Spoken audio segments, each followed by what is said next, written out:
ಕುತೂಹಲಕಾರಿ ಘಟ್ಟವನ್ನ ತಲುಪಿದೆ. ಎರಡನೇ ದಿನದ ಆರಂಭದಲ್ಲಿಯೇ ಬುಮ್ರಾ ಮಾರಕ ದಾಳಿಗೆ ಆಂಗ್ಲರು ನಲುಗಿ ಹೋದರು.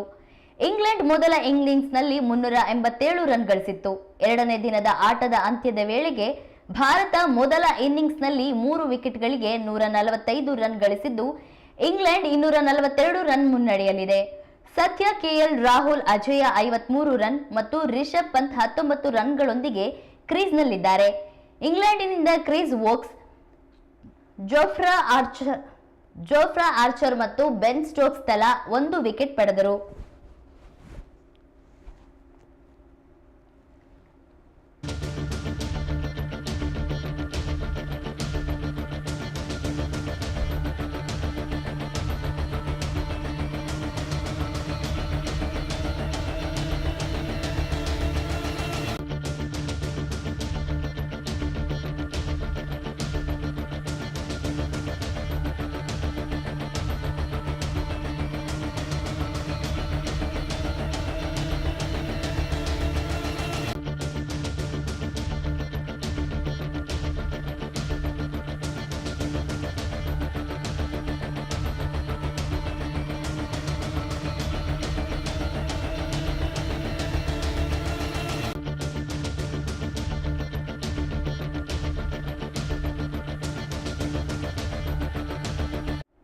ಮೊದಲ ಇನ್ನಿಂಗ್ಸ್ ಆರಂಭಿಸಿದ ಭಾರತ ಪರ ಯಶಸ್ವಿ ಜೈಸ್ವಾಲ್ ಶೀಘ್ರವೇ ಔಟ್ ಆದರು.